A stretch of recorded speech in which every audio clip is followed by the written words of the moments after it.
এই সরকারকে পতনের মেইন কারণ কি ছিল? শেখ হাসিনাকে উনাকে স্টেপ ডাউন করার মেইন কারণ কি ছিল? তাহলে আপনারা ধর্ষণ করতে পারেননি, সেটা মেইন কারণ ছিল? হ্যাঁ, আমি তো এখন স্পষ্ট দেখছি যে উনি এই একজন মহিলা, স্ট্রিক্ট মহিলা, উনি একা সারা দেশকে উনি যেভাবে করে হাতের মুঠোয় রেখে শাসন করেছেন, এটাই তো এই দেশের জন্য ঠিক আছে। খালি খালি আমরা বলছি উনি ফ্যাসিস্ট।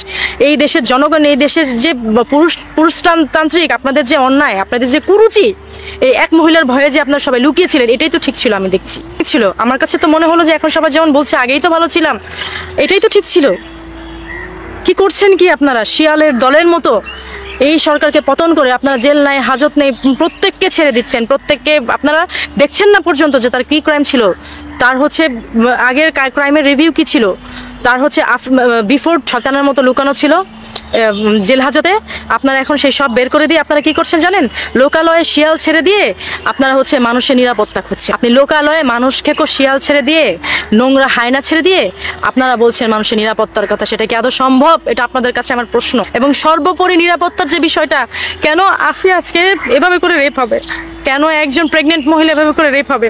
জবাব দেন আপনারা। এটা আপনাদের কাছে আমার কোয়েশ্চেন। কি কারণে হবে?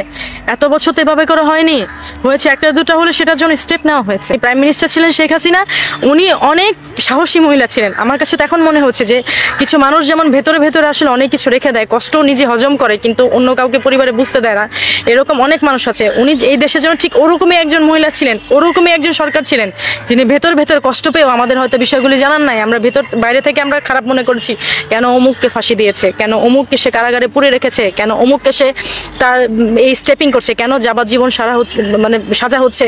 এখন তো দেখছি উনিই ঠিক ছিলেন, উনি ভালো কাজ করেছেন, উনি উচিত কাজ করেছেন। বিগত সরকার যা করেছে উনি ভালো করেছেন, আমরা তখনই ভালো ছিলাম, তখনই আমরা ঠিক ছিলাম। এখন আপনারা যা করছেন, আমি সাধারণ জনগণ, সাধারণ মেয়ের কাতার থেকে বলছি, দেশের 18 কোটি জনগণের কাতার থেকে বলছি, এবং দেশে জনগোষ্ঠীর অর্ধেকের বেশি মহিলা মানুষ 12 কোটি যদি হয় সেই কাতার থেকে বলছি। আসলে এই বিষয় নিয়ে যদি বলতে যাই, আপনি যে পুরুষ জাতির অন্তর্গত, মানে আপনার সাথেও আমার কথা বলা চলে, দায়বদ্ধতা আপনারও আছে। এটা যে কতটা লোমহর্ষক এবং কতটা কষ্টের বিষয়, যার পরিবারের সাথে আসলে এটা ঘটেছে, এটা সে ছাড়া আমার মনে হয় না অন্য কেউ জানলেও ভাবে জানে। আপনি গত 7 দিন আগের একটা স্ট্যাটিক্স আছে, হয়তো আমার একটু সময় একটু ভুল হতে পারে, 45 ঘন্টায় আপনার 72 বা 75 জন নারী ধর্ষিত হয়েছে। এই কিছুদিন আগে 7 দিন হবে, অ্যারাউন্ড 7 দিন বা 8 দিন হবে। কালকে একটা দিনে 24টা ঘন্টাও কালকে পার হয়নি, তার মধ্যে 10টা ধর্ষণ হয়েছে। এর দায়বদ্ধতা কার? এর দায়বদ্ধতা কার? এই সমন্বয়কারী সরকারের, এই ইউনূস সরকারের? ধর্ষণ কারা হয়েছে? ধর্ষণ কোথায় হয়েছে? সমন্বয়কদের মা বোন হয়েছে? সমন্বয়কদের ছেলেপেলে হয়েছে? সমন্বয়কের কোনো বাসার কোনো বাচ্চা মেয়ের হয়েছে? না ইউনূস সাহেবের তার পরিবারের কেউ হয়েছে? নাকি নেতাকর্মী যারা আছেন তাদের হয়েছে? হয়েছে কাদের? হয়েছে সাধারণ মানুষ, খেটে খাওয়া মানুষ, যাদের বলার কিছু নেই, যাদের দাঁড়ানোর জায়গা নেই, তাদের সন্তানাদির সাথে হয়েছে। কেন হয়েছে? কি জন্য হবে? আপনারা আমাদের সংস্কার দেখাচ্ছেন, অমুকের বাড়ির নিচে হচ্ছে গিয়ে আয়নাঘর সংস্কার দেখাচ্ছেন, আপনারা বাড়ি ভাঙছেন নির্বিচারে। আপনারা কেন এই জায়গায় সংস্কার আনতে পারছেন না? কি কারণে আজকে আসিয়া মানে ধর্ষণ হবে? ওইটুকু একটা 8 বছরের বাচ্চা। কি কারণে প্রেগনেন্ট মহিলা ধর্ষণ হবে? কি জন্য হচ্ছে গিয়ে আজকে আপনার পথকুলি শিশু ধর্ষণ হবে? কেন স্কুলে কেউ যেতে পারবে না? কিছু বললেই বলেন 16 বছর আপনারা কোথায় ছিলেন? 16 বছর কি এইভাবে ঘনহারে ধর্ষণ হয়েছে? একটা স্ট্যাটিক্স দেখান যে একদিন এতগুলি ধর্ষণ হয়েছে 16 বছরে। হ্যাঁ, সামহাও দুটো একটা যখনই ধর্ষণের ঘটনা হয়েছে তখনই প্রাইম মিনিস্টার শেখ হাসিনা উনি নিয়েছে টিট ফর ট্যাট। উনি খুব স্ট্রিক্ট মহিলা ছিলেন, ওনাকে আমরা স্বৈরাচার মনে করেছি, ওনাকে আমরা ফ্যাসিস্ট মনে করেছি, ফ্যাসিস্ট স্বৈরাচারী মনে করে তাকে আমরা অনেক খারাপ ভেবেছি। কিন্তু এখন এই সময় এসে আজকে 8 মাস পরে বলতে হচ্ছে যে উনিই ঠিক ছিলেন। কত রাতে বিরাতে এখানে ওখানে গেছি, কত আমরা এখানে ওখানে রাত যাপন করেছি, আমরা ফ্যামিলি নিয়ে গেট টুগেদার করেছি, ফ্যামিলি নিয়ে আমরা এই যে এরকম সেহরির সময় এখানে ওখানে আমরা গিয়ে ফুল ফ্যামিলি মিলে রাত যাপন করেছি, মাওয়া গিয়েছি, কত রিসোর্টে ফুল ফ্যামিলি নিয়ে গেছি, বিয়ের অনুষ্ঠান হয়েছে। কই কোনোদিন তো একটা ধর্ষণের শিকার হয়নি, কোনোদিন একটা ইফটিচিংয়ের শিকার হয়নি। আজকে আমি বাসা থেকে বের হব, আমাকে বলে বের হতে হয়, আমাকে স্প্রের পানি নিয়ে বের হতে হয়, মরিচের স্প্রে, আমাকে কাঁটা চামচ নিয়ে বের হতে হয়। কি কারণে? মানে কারণটা কি? আপনারা কি মানে হচ্ছে গিয়ে মানে এখন এই সরকারকে পতনের মেইন কারণ কি ছিল? শেখ হাসিনাকে উনাকে স্টেপ ডাউন করার মেইন কারণ কি ছিল? তাহলে আপনারা ধর্ষণ করতে পারেননি, সেটা মেইন কারণ ছিল? হ্যাঁ, আমি তো এখন স্পষ্ট দেখছি যে উনি এই একজন মহিলা, স্ট্রিক্ট মহিলা, উনি একা সারা দেশকে উনি যেভাবে করে হাতের মুঠোয় রেখে শাসন করেছেন, এটাই তো এই দেশের জন্য ঠিক আছে। খালি খালি আমরা বলছি উনি ফ্যাসিস্ট। এই দেশের জনগণ, এই দেশের যে পুরুষতান্ত্রিক আপনাদের যে অন্যায়, আপনাদের যে কুরুচি, এই এক মহিলার ভয়ে যে আপনারা সবাই লুকিয়েছিলেন, এটাই তো ঠিক ছিল। আমি দেখি উনি তো ঠিক ছিল। আমার কাছে তো মনে হলো যে এখন সবাই যেমন বলছে আগেই তো ভালো ছিলাম, এটাই তো ঠিক ছিল। কি করছেন কি আপনারা শিয়ালের দলের মতো এই সরকারকে পতন করে আপনারা জেল নাই, হাজত নেই, প্রত্যেককে ছেড়ে দিচ্ছেন। প্রত্যেককে আপনারা দেখছেন না পর্যন্ত যে তার কি ক্রাইম ছিল, তার হচ্ছে আগের ক্রাইমের রিভিউ কি ছিল, তার হচ্ছে বিফোর তার কি ক্রাইমের জন্য তাকে থানায় জেল হাজতে পুরো রাখা হয়েছিল, সেগুলি যদি আপনারা একটু দেখেও যদি আপনারা আসামিগুলিকে ছাড়তেন তাও তো হতো। ক্রিমিনাল সে কেন ক্রিমিনাল, সে কি কাজে, আপনারা গণহারের প্রত্যেকটা ক্রিমিনালকে ছেড়ে দিচ্ছেন। আপনারা ছেড়ে দিয়ে দেশের কি হাল করেছেন, কি হাল, মানে কি কি আরম্ভ করেছেন কি? আপনাদের ঘরে মা বোন, আপনাদের বাচ্চা দর্শন হয়নি বলে আপনাদের গায়ে লাগছে না? মানে আপনারা কি চিন্তা করছেন? মানে আমার তো মানে বলতেও এখন খারাপ লাগে। মানে এটা কি আরম্ভ হয়েছে দেশে? এই যে এভাবে করে আপনারা মানে এখন হচ্ছে দেশের মধ্যে যেটা হয়েছে, আপনারা প্রত্যেকটা মানে যত বাজে আসামি, যত আসামি মানে এতদিন ওই শয়তানের রমজানের দিনে শয়তানের মতো লুকানো ছিল জেল হাজতে, আপনারা এখন সেই সব বের করে দিয়ে আপনারা কি করছেন জানেন? লোকালয়ে শিয়াল ছেড়ে দিয়ে আপনারা হচ্ছে মানুষের নিরাপত্তা খুঁজছেন। আপনি লোকালয়ে মানুষ খেকো শিয়াল ছেড়ে দিয়ে, নোংরা হায়না ছেড়ে দিয়ে আপনারা বলছেন মানুষের নিরাপত্তার কথা। সেটা কি আদৌ সম্ভব? এটা আপনাদের কাছে আমার প্রশ্ন। হ্যাঁ বলবেন তো যে আমি আওয়ামী লীগের, আমি কি বলে বিএনপির, বা কেউ আমাকে টাকা খাইয়ে হয়তো এখানে এনেছে, এগুলি তো বলবেন কমেন্টসে, তো আপনারা এগুলি বলবেন, আমার এই ভিডিও দেখার পর এগুলি বলবেন। কিন্তু সত্যি কথা আপনারা কত প্রমাণ চান? মাঠে ঘাটে প্রমাণ। আপনি আপনার নর্মাল মোবাইল তো আপনার কাছে আছে, আপনি নর্মাল মোবাইলটা নিয়ে নামেন না।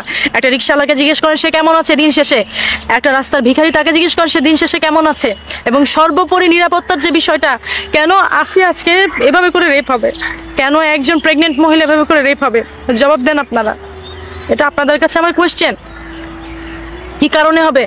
এত বছর তো এভাবে করে হয়নি, হয়েছে একটা দুটা হলে সেটার জন্য স্টেপ নেওয়া হয়েছে। যিনি প্রাইম মিনিস্টার ছিলেন শেখ হাসিনা, উনি অনেক সাহসী মহিলা ছিলেন। আমার কাছে তো এখন মনে হচ্ছে যে কিছু মানুষ যেমন ভেতরে ভেতরে আসলে অনেক কিছু রেখে দেয়, কষ্ট নিজে হজম করে কিন্তু অন্য কাউকে পরিবারে বুঝতে দেয় না, এরকম অনেক মানুষ আছে। উনি এই দেশের জন্য ঠিক ওরকমই একজন মহিলা ছিলেন, ওরকমই একজন সরকার ছিলেন, যিনি ভেতর ভেতর কষ্ট পেয়েও আমাদের হয়তো বিষয়গুলি জানান নাই। আমরা ভেতর বাইরে থেকে আমরা খারাপ মনে করছি, কেন অমুককে ফাঁসি দিয়েছে, কেন অমুককে সে কারাগারে পুরে রেখেছে, কেন অমুককে সে তার এই স্টেপিং করছে, কেন যাবজ্জীবন মানে সাজা হচ্ছে। এখন তো দেখছি উনিই ঠিক ছিলেন, উনি ভালো কাজ করেছেন, উনি উচিত কাজ করেছেন। কেন মানে কেন কি কারণে আপনারা ওনাকে এই কারণে বিদায় করেছেন? মানুষের কাছে খুব স্পষ্ট, আপনাদের কাজ কারবার খুব ক্লিয়ার। আপনারা তলে তলে বিটকয়েনের বাণিজ্য করছেন, তলে তলে এই প্রত্যেকটা জায়গায় দেখছি যে আয়করের এক একটা অফিস হয়েছে, কিন্তু নিরাপত্তার জন্য আপনারা কোনো পুলিশদের কোনো এলাকায় আপনারা কোনো করেন নাই, ফাঁড়ি করেননি। যে দেশে যে এরকম 7 দিন 15 দিন আগে এতজন ধর্ষিত হলো, পুরা বাংলাদেশে পুলিশের ছোট ছোট করে ফাঁড়ি করা হোক, যে কারা ধর্ষণ করছে, গ্রামে গ্রামে হোক, পাড়ায় পাড়ায় হোক, সেটা তো আপনারা করেননি। করেছেন কি করেননি? আপনারা মানুষের সিকিউরিটির কথা চিন্তা করেন না। আপনারা চিন্তা করেন আপনারা এই যে যমুনায় মিন্টো রোডে অফিস করেন, সেখানে আপনাদেরকে মেরে ফেলবে, কেটে ফেলবে। আপনারা প্লাটুনে আর্মি নিয়ে, প্লাটুনে পুলিশ নিয়ে আপনাদের পাহারা রেখেছেন। আপনারা রমনায় আসতে গেলে 14টা জিলাপির মতো 2.5-3টা প্যাচ দিয়ে আসতে হয়। তারপরে হচ্ছে গিয়ে আপনারা মগবাজারে রোড বন্ধ করে দিয়েছেন, গলি বন্ধ করে দিয়েছেন। আপনারা মিন্টো রোডে যেতে হলে আপনাদের ইন্টারকন্টিনেন্টালের ওখান দিয়ে যাওয়া যায় না, আপনারা 2 গাদা করে পুলিশ রেখেছেন। ও আপনারা পুরুষ মানুষ হয়ে আপনার পরিবারে মা বোন তাদের কদর আছে, আর যে আজকে রাস্তায় থাকে, যে আজকে গরিব, তাদের কোনো কদর নেই, তারা মানুষ না। আপনারা এখানে এসেছেন কিভাবে? আমাদের মাধ্যমে তো এখানে এসেছেন, নাকি আমাদের বাদ দিয়ে এসেছেন? শোনেন, এই যে বিচার করছেন না, প্রকৃতির বিচার করবেন তো। হিসেব কিন্তু আগেও বলেছি খুব সোজা, এখনো বলছি খুব সোজা। সৃষ্টিকর্তা ছাড় দেন কিন্তু ছেড়ে দেন না। উনি আপনাদের এর আগেও আওয়ামী লীগ সরকারের ওনাদের যে ভুল ত্রুটি ছিল না তা না, ওনাদেরও কম বেশি ভুল ত্রুটি ছিল, ওনাদেরও ঝামেলা ছিল, তাই বলে এত এরকম ছিল না যার জন্য ঘরে ঘরে মা বোন ধর্ষিত হবে। 24 ঘন্টায় 75 জন, 24 ঘন্টায় 10 জন হবে, এরকম ছিল না। এবং উনি মেয়েদের ব্যাপারে খুব সোচ্চার ছিলেন। আমাদের মেয়েদের জন্য যে কি সুন্দর করে উনি আইন করে রেখে গেছেন। প্রত্যেকটা মেয়ে আমরা বাইরে বেরিয়েছি, প্রত্যেকটা মেয়েরা আমরা বইমেলায় গিয়েছি, সব জায়গায় গিয়েছি, আমরা সুন্দরভাবে সবকিছুতে অংশগ্রহণ করেছি। আমাদের বাসা থেকে বাপ মা বা কারোর চিন্তা করতে হয়নি যে বাইরে যেও না, ব্যাগে করে মরিচের পানির স্প্রে নিয়ে যাও, কাঁটা চামচ নিয়ে যাও, এগুলি আমাদের করতে হয়নি। 16 বছরে এগুলি করতে পারেন না। 16 বছর আপনারা কোথায় ছিলেন এখন বুঝতে পেরেছি। আমাদের কোশ্চেন করেন 16 বছর কোথায় ছিলাম? 16 বছর আমরা ভালোই ছিলাম, এখন আমরা খারাপ আছি, এখন আমরা রাস্তাঘাটে বের হতে পারি না। আর এই যে এই কাজগুলি যে কারা করছে সেটাও কিন্তু খুব ক্লিয়ার। যারা এই 32 ভেঙে সেখানে বিকৃত অঙ্গভঙ্গি করেছে, যারা গণভবনে ঢুকে একটা বর্ষিয়ান রাজনীতিবিদের ওনার অন্তর্বাস নিয়ে বা আপনার লাঠিতে করে এভাবে ঘুরিয়েছেন, এবং এতটুকু তো অনুতপ্ত বোধ হয়নি যে একজন বর্ষিয়ানকে আমরা দেশ থেকে তাড়িয়ে দিচ্ছি। হ্যাঁ, ভালো খারাপ যতটুকু ছিল আমরা তাকে রেখে তার সাথে ডিসকাস করতে পারতাম। আমরা সাধারণ জনগণ কিন্তু আপনাদের পেজটা বুঝতে পারিনি, আমরা কিন্তু কখনোই চাইনি দেশ থেকে সে চলে যাক। হ্যাঁ, হয়তো টুকটাক ভুল ত্রুটি থাকলে সবার সাথে বসে সেটা আলাপ করা যেত, কিন্তু আমরা কিন্তু কখনোই তাকে বের করে দিতে চাইনি। এগুলো আপনাদের চাল ছিল। আপনারা কি করলেন? আপনারা আপনাদের স্বার্থের জন্য তাকে বিদায় করে এখন আপনারা ধর্ষিত করছেন আপনারা আমাদের ক্ষতি করছেন। চালের দাম, দ্রব্যমূল্যের ঊর্ধ্বগতি বাড়িয়ে দিয়ে, জীবনযাপন অস্বস্তিকর বাড়িয়ে দিয়ে আপনারা ভালো আছেন। আপনারা পাসপোর্ট করে বিদেশ চলে যাচ্ছেন, আপনার মা বোন সুরক্ষিত। আপনাদের প্লাটুনে আপনার সরকারি বাসস্থানের পরেও আপনাদের প্লাটুন সিকিউরিটির জন্য আর্মি লাগে, আপনাদের ফোর্স লাগে, আমাদের লাগে না? আমাদের জন্য কি চিন্তা করেছেন? আজকে আমি নিরাপদ না, আজকে আসিয়ার মতো অতটুকু 8 বছরের বাচ্চা নিরাপদ না, আজকে একটা প্রেগনেন্ট মহিলা নিরাপদ না, আজকে বয়স্ক মহিলা নিরাপদ না। আপনারা তো ঠিকই নিরাপদ। আপনাদের অবশ্যই প্রাকৃতিকভাবে এর উত্তর দিতে হবে, এর ভুক্তভোগী আপনারা হবেন। কি করবেন?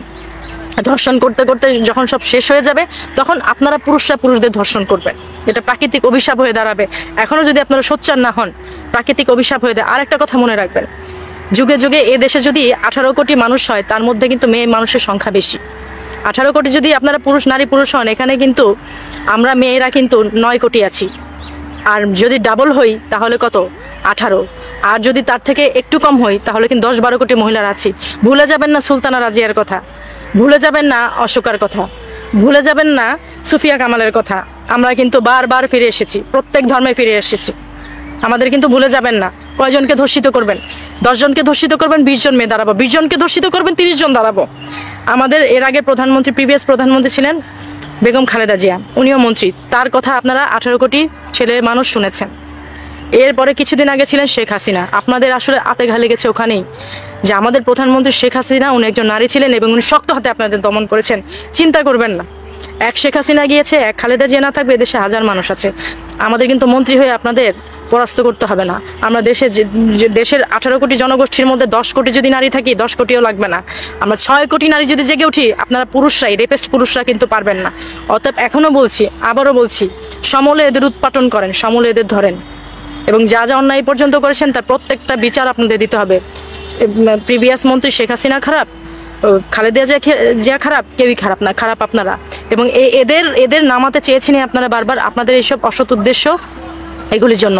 আইএমএ জাহিলিয়াতের যুগ চলে গিয়েছে না, ওই তখনও কিন্তু মহানবী হযরত মুহাম্মদ সাল্লাল্লাহু আলাইহি ওয়াসাল্লাম তখনও কিন্তু ওই আইএমএ জাহিলিয়াতের যুগে মহিলারা কিন্তু ওই গায়ের কাপড় চোপড় খুলে যাত্রা নাচ, উন্মত্ত নাচ করতেন। তখন কিন্তু নবীজি হযরত মুহাম্মদ সাল্লাল্লাহু আলাইহি ওয়াসাল্লাম ওখানে গিয়ে কিন্তু কাউকে বলেনি, বা কারো কিন্তু বলেনি যে গায়ের কাপড় ঠিক করো। তার ব্যবহারে কিন্তু ইসলাম গ্রহণ করেছে, মেয়েরা পর্দা করেছে।